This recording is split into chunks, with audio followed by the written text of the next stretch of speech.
ভোক্তাদের সংগঠন ক্যাবকে ঢেলে সাজাতে আগামী 1 বছরের জন্য 16টি কর্মসূচি হাতে নেওয়া হয়েছে, যেখানে প্রান্তিক কৃষকদের কাছে উৎপাদনের মুনাফা পৌঁছে দেবার পরিকল্পনা সহ বাজারে সিন্ডিকেট ভাঙার পরিকল্পনাও আছে বলে জানান সংগঠনের সভাপতি AHM শফিকুল সামান। আর সরকারকে দায়িত্বশীল প্রতিষ্ঠান আইন প্রয়োগের মাধ্যমে সচেতনতা না বাড়লে আদালতের দ্বারস্থ হবে ক্যাব। ফরহাদ ইবনে মালিকের প্রতিবেদনে বিস্তারিত। প্রতিদিনই বাজারে ক্ষতিগ্রস্ত হচ্ছে ভোক্তা সাধারণ। পণ্যের যৌক্তিক দাম নিশ্চিত করার ক্ষেত্রে প্রায় সব সরকারের উদাসীনতাকে দায়ী করেন সাধারণ মানুষ।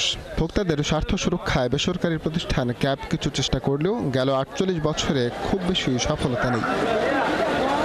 এমন অবস্থায় এবার ক্যাবকে ঢেলে সাজানোর বড় পরিকল্পনা হাতে নিয়েছেন সংস্থাটির নতুন নেতৃত্ব। শুক্রবার ঢাকা রিপোর্টার্স ইউনিটিতে এক সংবাদ সম্মেলনে ক্যাবের নতুন সভাপতি শফিকুজ্জামান জানান, আগামী 1 বছরের জন্য মোট 16টি কর্মসূচির পরিকল্পনা নেওয়া হয়েছে। আমাদের উৎপাদন কষ্টটা আপনার অনেকটাই বলবো যে যৌক্তিক না, অনেক বেশি হয়ে যাচ্ছে। হাজার 30,000 কোটি টাকা এবছর কৃষি ঋণ। আমি এইটা নিয়ে কাজ করব।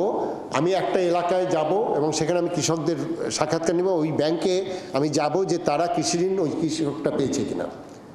এই কৃষি ঋণটা বিতরণ হয় আপনার ওখানে একটা সিন্ডিকেট করে, অর্থাৎ কৃষকদের কাছ থেকে সিগনেচার নিয়ে একটা গ্রুপ এটা নিচ্ছে এবং ওই কৃষকদেরকে তারা উচিত মূল্যে অতি উচ্চ সুদে সেটাকে তারা দাদন দিচ্ছে।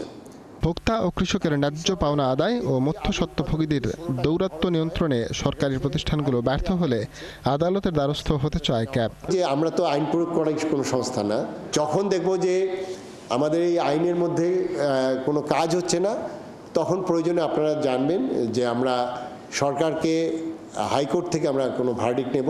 সচেতন মহলকে সাথে নিয়ে দেশের প্রতিটি মানুষের অধিকার নিশ্চিত করতেই কাজ করবে বলে জানান সংস্থাটির নতুন নেতৃত্ব। আপনার যে ফরহাদ ইবনে মালিক, 71, ঢাকা।